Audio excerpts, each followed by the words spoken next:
চলে এসেছি বন্ধুরা। আজকে হ্যাশট্যাগ আমরা সকলের টপিক দিয়েছে আমাদের মধুমিতার মনের কথার মধু।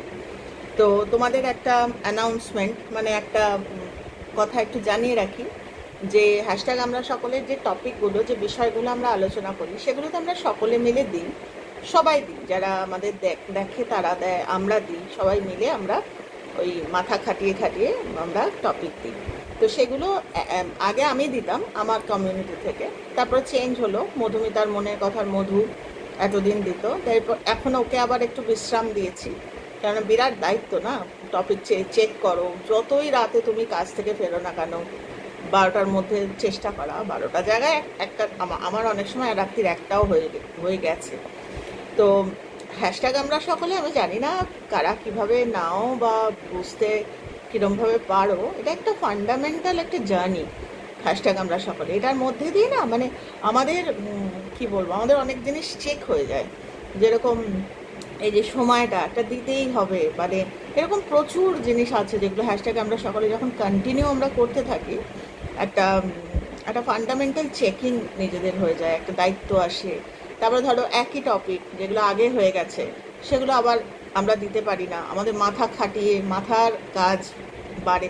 বলে না যে ভালো কাজ, মানে যে কোনো জিনিসই আমরা যদি ভালো করি এবং তার টু কনসিস্টেন্ট বেসিসে, তো সেটার কিন্তু একটা মারাত্মক, হ্যাঁ হয়তো সবসময় মজা করে এর আগেও বলেছি, হয়তো ইউটিউবে ভিউয়ার বাড়বে সেটার কোনো দায়িত্ব নিইনি, বা সেটার কোনো আমি বলতে পারবো না, কিন্তু জীবনে কিন্তু মারাত্মক কজ হচ্ছে, মন প্রসারিত হবে, জীবনটা এক্সপ্যান্ডেড হবে, সেটা কিন্তু আমরা জীবন দিয়ে বুঝবো যখন আমরা কনসিস্টেন্ট, হ্যাশট্যাগ আমরা সকলে বলে নয়, মানে যে কোনো জিনিসই আমরা কনসিস্টেন্ট করতে থাকবো।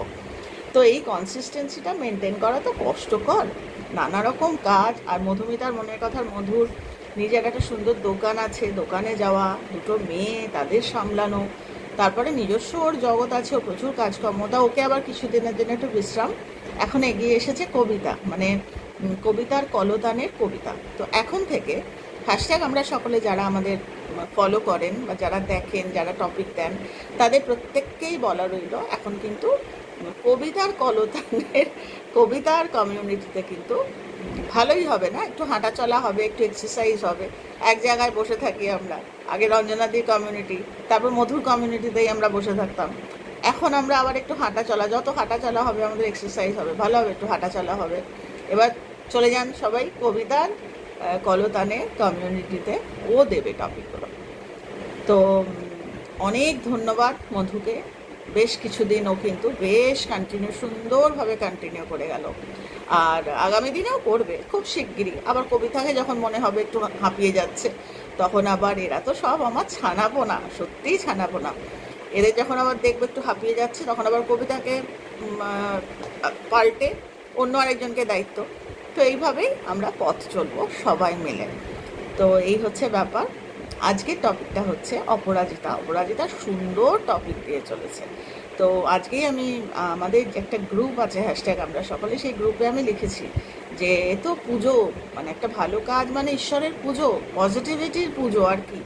তো সেটা কেউ পুরুত মশাই যেরকম পুজো করেন, কেউ ফুল তোলেন বাগান থেকে, কেউ বাসন কোসনগুলো শুকিয়ে মায়ের ভোগের বাসন কোসন সেগুলো পুছে রেডি করে রাখে, আবার কেউ হয়তো এই ধূপ ধুনোটা রেডি করে দিল, আরতিটা করার আগে ধূপ ধুনো রেডি করে করে দিল। তো সবটাই কিন্তু পুজোরই কাজ হচ্ছে, মানে ছুঁয়ে থাকা যাকে বলে, ঠাকুর বলতেন না যে বুড়ি ছুঁয়ে থাকা। তো আমাদের যারা টপিক দেয় তারাও কিন্তু এই বুড়ি ছুঁয়েই আছে। তো ভাবছিলাম এই কথাটা যে প্রত্যেকেই কিছু না কিছু কাজ, প্রত্যেকেই কিছু ছোট্ট উদ্যোগ, একদম ছোট্ট উদ্যোগ, সবাই হয়তো হ্যাশট্যাগ আমরা সকলে দেখেনও না, আলোচনা করা তো দূরস্থ। আমি তো বলেছিলাম যে সবাই এগিয়ে আসুন, হ্যাশট্যাগ আমরা সকলে, ভুল হোক ঠিক হোক, যখন আমরা এই রিদমটার মধ্যে ঢুকবো না, জীবনে যে কত কজ, মানে বলে বোঝাতে পারবো না, মানে বছর খানেকের মধ্যে নিজের জীবনটা পাল্টাতে শুরু করবে, একেবারে সাইন্টিফিক কজ করলে। তো আমরা জানি না যে সব, এর আগেও বলেছি, বাসন কোসন দামি দামি সবজি এই সেই রেডি রাখলাম, কিন্তু কজের আগুনটাই জ্বালালাম না, তাহলে রান্না হবে কী করে? এও ঠিক তাই। তো কেউ আছে যারা ছুঁয়ে আছে, তাদেরও কজ। তো অপরাজিতাকে অসংখ্য ধন্যবাদ সমানে টপিক দিয়ে যাচ্ছে। খুব খুব খুব আদর তোকে, ভালো থাকিস।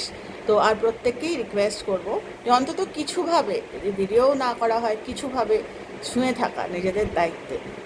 তো এই হচ্ছে ব্যাপার। আজকের টপিকটা অপরাজিতার দেওয়া, মধু দিয়েছে, সেটা হচ্ছে শিশুর বড় হওয়ার পিছনে, শিশুর বিকাশে পরিবারের প্রভাব। তবে এটা কিন্তু আগে হয়ে গেছে, একবার নয়, বার দুয়েক কিন্তু এটা হয়ে গেছে। তো এই হচ্ছে ব্যাপার। আর কিন্তু তা সত্ত্বেও আমাদের যেহেতু আজকে আলোচ্য বিষয়, আমাদের বলতে হবে। তো কি বলবো, হ্যাঁ সেটা আমরা সকলেই জানি, একটা শিশুর প্রথমে বেড়ে ওঠা বা শিশুর প্রথম চোখ খোলা যে পরিবারে, সেই পরিবারের ইম্প্যাক্ট মারাত্মক। পরে তো ধর্ম আসে, হিন্দু না মুসলমান না খ্রিশ্চান, যেখানে বড় হবে সেইখানকার প্রভাব পরিবার মানে সব শিশুর তো সেই সৌভাগ্য হয় না নিজের বাবা মা, এরকম অনেক শিশু আছে যাদের বাবা মা আছে তা সত্ত্বেও মামা বাড়িতে বড় হয়েছে, বাবা মা আছে তা সত্ত্বেও ঠাকুমার কাছে বড় হয়েছে, এরকমও শিশু আছে। তো পরিবার মানে যেখানে সে বেড়ে উঠছে। তো এটা বলতে গিয়ে একটা গল্প তোমরা অনেকেই জানো, সেটা হচ্ছে, নামটা মনে হচ্ছে দিনা শনিচার, যার কথা বলছি। বেশ কিছু বছর আগের কথা, এক্স্যাক্টলি সালটা আমার মনে নেই। তো ওর নাম হচ্ছে দিনা শনিচার। তো একটা শিকারি গ্রুপ, যারা শিকার করে বেড়ায়, দাঁড়াও জায়গাটা মনে করতে পারছি না, জায়গাটা হচ্ছে মোস্ট প্রবাবলি দিল্লি, আগ্রা, এসব জায়গায়, মোস্ট প্রবাবলি আগ্রা টাগ্রা সাইডে। নামটা না আমি মনে করতে পারছি না, নামটা মনে করে বলা উচিত ছিল যাতে তোমরা দেখতে পারতে। তবে নামটা আমি মনে আছে, নামটা বলছি দিনা শনিচার, একটি বাচ্চা। তো যাই হোক, বেশ কিছু বছর আগের কথা, সালটাও মনে করতে পারছি না। তো একটা শিকারি গ্রুপ জঙ্গলে গেছে, ওই রকম জায়গায়, মারাত্মক ডেন্স জঙ্গল, ওখানে আছে উলফ, মানে নেকড়ে। ভাবলে না সত্যি গায়ে কাটা দেয়। নেকড়ের আওয়াজের সাথে সাথে না একটা অন্যরকম আওয়াজ ওরা পাচ্ছে, মানে নেকড়ের করে একটা আওয়াজ, একটা সেই আওয়াজ, কিন্তু তার সাথে সাথে আরেকটা আওয়াজও, যত ওরা কাছে এগোচ্ছে না তত ওই আওয়াজটা ভেসে আসছে। ইট ওয়াজ লাইক, মানে নেকড়ের আওয়াজই, মানে ওভার পাওয়ার করছে নেকড়ের আওয়াজ, উলফের আওয়াজ, কিন্তু সাথে একটা মানুষের সাউন্ড একটা বেরোচ্ছে। এগিয়ে গিয়ে মোটমাট ওরা দেখছে একটি ছেলে, একটি বাচ্চা ছেলে। সেই ছেলে, মানে ভাবলেই কিরম লাগে, ও কিন্তু এই নেকড়েদের মধ্যে বড় হয়েছে, এবং দ্যাট টু বিদেশে নয়, এইখানে একেবারে সত্যি ঘটনা, আগ্রা, দিল্লি বা আগ্রা। তো ও নেকড়েদের মধ্যে, উলফের মধ্যে বড় হয়েছে। অদ্ভুত মিশন লাইফে, না মারা যায়নি, মানে ওকে তো নেকড়েরা যাই কিছু করতে পারতো, করেনি, ওকে বাঁচিয়ে রেখেছে, নেকড়েরাই ছিল ওর পরিবার। তো শিকারীরা কিভাবে ওকে বাঁচিয়ে অনাথ আশ্রমে, এনজিওর হাতে দেওয়া হয়। আনার সময় মারাত্মক টাফ হয়েছে। আমি ভাবছি এটা নিয়ে একটা গল্প লিখবো, আমার কল্পনায় একটা গল্প লিখে তোমাদেরই বলবো, আমি লিখে আবার তোমাদেরই বলবো। তো নিয়ে এসছে যখন এই বাচ্চা মানে একটু বড়ই হয়েছে, ও কিন্তু দাঁড়াতে পারতো না, এরকম আপরাইট, মানে এরকম দাঁড়াতে পারতো না। ও নেকড়েদের মতো 4 হাত পায়, কিরম লাগে না মানুষের দেখো কোনো কথা নেই, আমার গায়ে কিরম কালশিটে পড়ে, তোমাদের দেখাচ্ছি কথা বলতে বলতে। দেখছো, এই দেখো, আমি কিন্তু ব্যথা পাইনি ঠাকুরের কৃপায়, কিন্তু দেখো কালশিটে, দেখছো কালো দাগ, কালশিটে পড়েছে হঠাৎ করে কালো দাগ দেখে। তো যাই হোক, জীবনে এরকম অনেক কিছু আছে যার উত্তর নেই। তো ছেলেটি, বলতে গেলে না সত্যি খুব কষ্ট হয় যে কত রকমের মানুষের কর্ম, কত রকমের। সেই বাচ্চাটিকে নিয়ে আসা হয় এনজিওতে, অনাথ আশ্রমে, এবং যখন ওকে পায়, ও তো কাঁচা মাংস, মিট, কাঁচা মাংস ছাড়া ও খেতে, কেন উলফের কাছে বড় হয়েছে, ওই পরিবার, ওটাই ওর পরিবার, ওখানেই ও বড় হয়েছে, ওরা যা খায় ও তাই খেয়েছে। হাঁটতে তো পারে না, মানুষ, চেহারাটা মানুষের মতো, কিন্তু দাঁড়াতে পারে না। ও হাঁটা চলা, দৌড়োয়, মানে সবই করে, কিন্তু চার হাতে পায়, যেরকমভাবে উলফরা করে, নেকড়েরা করে, আর কথা বলতে পারে না। মানুষের সব থেকে যেটা আশীর্বাদ, মানুষের শরীর সবই রয়েছে, কিন্তু ও কথা বলতে উ করে ওই নেকড়েদের মতো, বোঝো। দিয়ে তাকে তো কাউন্সেলিং করানোর চেষ্টা, কথা বলানোর চেষ্টা, কথা ওকে দিয়ে বলাতে পারেনি, কেননা ও না আবার নেশা করতো, অদ্ভুত। তো এটা নিয়ে আমি লিখবো পরে, কি নেশা করতো। ও থরি জঙ্গলের মধ্যে সিগারেট বিড়ি পেত, কি নেশা করতো, নেশা করতো এরকম একটা রিসার্চে বেরিয়েছে। ও নেশা করতো, হয়তো পাতা টাতা পুড়িয়ে বা কিছু করে, ভাবলে না গাটা শিউরে ওঠে। মোটমাট ওর লাংসের অবস্থা খুব খারাপ ছিল, বেশি বছর বাঁচেনি, বছর 34 মনে হয় বেঁচেছে। তাও আমাকে আবার ভালো করে দেখতে হবে, যতদূর মনে হচ্ছে 34 বছর অবধি বোধ হয় বেঁচেছে, তারপর সে চলে যায়। তো সেটাই বলছি যে ওই মানে ওকে নিয়ে এসেছে, কিন্তু আসল মানুষের ইয়েতে নিয়ে এসেছে যেখানকার ওর হওয়ার কথা ছিল। কিন্তু এমনই কর্মের ফিরিক, ও পরিবার যেটা পেয়েছে সেটা নেকড়ের পরিবার, এবং নেকড়ের পরিবারের মধ্যে ও থেকেও নেকড়ের মতোই চেহারাটা মানুষের, কিন্তু হয়ে স্বভাব আচরণ, মানে বহু দিন অবধি ওকে সবাই মিলে চেষ্টা করতো। আমার ওই চুলে কন্ডিশনার দিয়ে দিয়ে আমার চুলের কি অবস্থা দেখো, শ্যাম্পু তো করিনি আমি, তো দীর্ঘ 5-6 দিন মিলে আমি কন্ডিশনার করেছি, চুলগুলো সব এরকম খেঁচা হয়ে গেছে।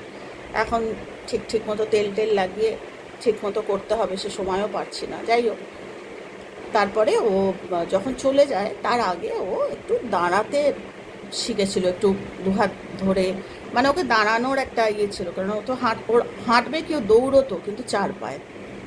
তো সেটাই বলছে, একটা শিশু মনের ওপর পরিবারের প্রভাবটাই সব। যেরকম স্পেশালি মা, মানে মায়ের প্রভাব মানে বলে বোঝাতে পারবো না। মানে মা যা করবে বোধহয় শিশুও তাই করবে, মানে এতটাই। আমার মেয়েকে আমি চোখের সামনে দেখতাম, যে চোখের সামনে, মানে আমার মেয়ের উদাহরণটা আমার জীবনে আমি যে কত মানুষের কাছে শেয়ার করি, কিন্তু আমাদের কাছে বলেছি না যে ও একদম পড়াশোনায় ভালো ছিল না, একদম ভালো ছিল না পড়াশোনায়। আমি আমার ছোটোবেলায় তো পড়াশোনা করতাম, পারতাম না, দ্যাটস আ ডিফারেন্ট ইস্যু। আমার মাথা অতটা ইয়ে ছিল না, আমার মেয়ের তা না। আমাকে যেরকম তোমাদের আগে বলেছি, আমি একটা পড়া, আমাকে হয়তো নর্মালি একটা পড়া মানুষ একবার দুবার পড়লেই হয়ে যাবে, আমাকে একটা পড়া না দীর্ঘ বোধ হয় 5-6 বার পড়তে হয়। ঠাকুরের কৃপায় আমার মেয়ের তা না, মেয়ের মাথাটা ওর বাবার মতো, আমার মতো ওইরকম মাথা, মানে সময় করে ওরকম না। কিন্তু ওরা পড়তো না, দুষ্টুমি করতো, বাঁদরামি বলে না, বাঁদাটা লেজ লাগিয়ে দিলে বাঁদ ওরকমই হচ্ছিল। তো সবাই বলতো ফোকাস নেই, ফোকাস নেই। তো তোমাদের আমি বলেছি না যে আমি যে ইচ্ছা করে করেছি তা না, মানে ওটা আমার একটা ন্যাচারাল ইনস্টিংক্ট, আমি খুব একটা জোর করতে পারি না মানুষকে এখনও।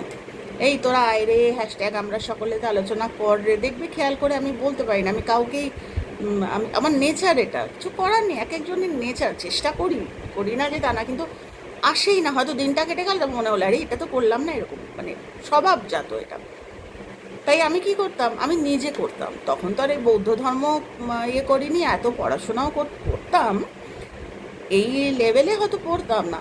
কিন্তু দেখো, ওর বাবা তো সারাদিন ট্যুর, মানে বাইরেই থাকতো, আমার কাছেই থাকতো, আর থাকতো আমার মায়ের কাছে, মা বাবার কাছে। সেটাই বলছি যে কোথাও মায়ের এটা ওকে ওভার পাওয়ার করে গেছে। সবাই বলতো যে ওকে নিয়ে এত ছোটোবেলায় মন্দিরে যাস কেন, কি দরকার, ও বিরক্ত হয় এত ছোটোবেলায় মন্দিরে, তুই জপ ধ্যান করিস, ও একা একা বসে মশার কামড় খায়। আজকে দেখো, যখন জপ ধ্যানও ও করে, তখন আমার মনে পড়ে যে অনেকে বলেছে আমাকে যে মানে বিরক্ত করিস না মেয়েকে, এরকম। আমি কিন্তু বিরক্ত করতাম না, মানে আমি কোথায় রেখে ওকে সবসময় যাব, আমার সঙ্গে সঙ্গে যেখানে আমি যেতাম। আমি তো শপিং বা মার্কেটিং বা ওই জিনিসগুলো কোনোদিনই করিনি। আমি হয় মঠ মন্দির মিশনে যেতাম, ওই সময়টার কথা বলছি, নতুবা বাড়িতেই থাকতাম। তারপরের দিকে তো ব্যবসা শুরু করলাম, ব্যবসার কাজে যখন যেতাম তখন ওকে নিতাম না। রাত্রিবেলা শুয়ে ওর সামনে, ও তো একদম বই পড়তো না, কিন্তু আমি কিন্তু বই কিনতাম, মানে আমার একটা বই কেনার নেশা। টাকা থাক না থাক, যাই টাকা থাক, সেই দিয়ে আমি বই কিনি, মানে চিরদিন। তো আমার যখন বই কিনতাম, ওরও বই কিনতাম। ও সে বইয়ের গন্ধ, বই নাড়াচাড়া, নিজের ঘরে গিয়ে বই সাজিয়ে রাখা, ওইগুলো খুব ছিল, কিন্তু একটা পাতা পড়ে দেখতো না। কিন্তু ওর পিছনে টিকটিক করতাম না। ও আমাকে দেখেছে দিনের পর দিন পড়তে, মানে এতটুকু ওর সময় পেলে আমার হাতে একটা বই, রাত্রিবেলা যখন শুতাম ওকে ঘুম পাড়িয়ে পাশে আমি বই পড়তাম, এরকম। আজকে তাই বুঝি যে পরিবারের প্রভাব এটাই।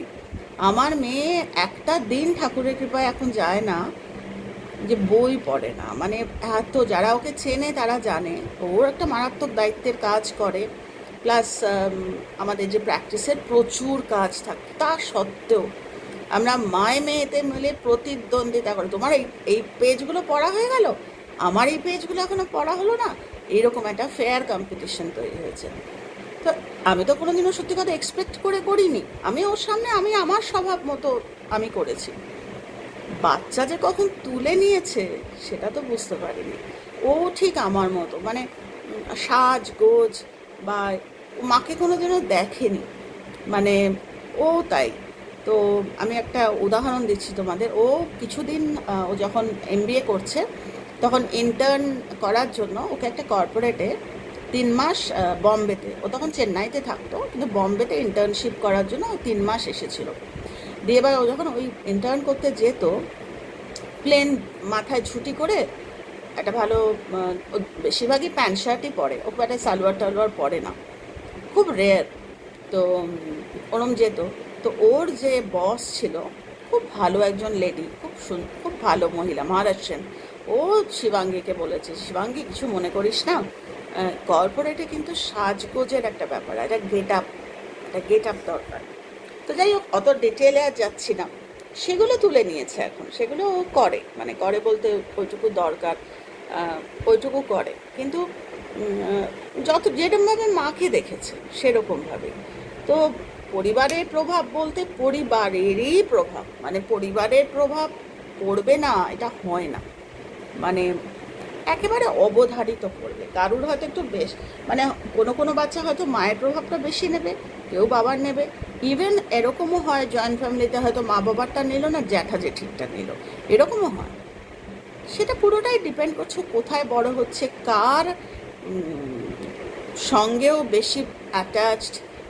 তার জন্য বলে না, একটা বাচ্চা বড় করা চারটিখানি কথা না। বাচ্চা জন্ম দিলাম চারা গাছের মতো, যেরকম আলু ঠালুভাবে বড় হয়ে যাচ্ছে, আর তাকে যত্ন করে বড় করা, তার আশেপাশে আজে বাজে জিনিসগুলো ছেঁটে দেওয়া, বড় তো হবেই।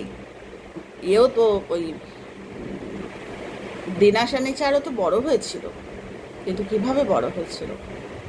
তো সেটাই বলছি, একটা বাচ্চা বড় হওয়ার পিছনে তার পরিবারের মানে মারাত্মক, মানে মায়ের বলছে না, মায়ের মা বাবা বোধ, মা কিছুটা কভার করতে পারে কিন্তু মা বাবা বোধ মানে একটা প্রভাব পড়বেই। তো এইটুকুই বললাম আজকে তোমাদের। খুব ভালো থেকো তোমরা সবাই। আর আর কিছু বলার নেই, তোমরা ভোটের রেজাল্ট সবাই দেখছো। তো মানে যাই হোক, আজকে এই অবধি আলোচনা রাখলাম। তোমরা খুব ভালো থেকো সবাই, আর যে যেখানে আছো কজে থেকো।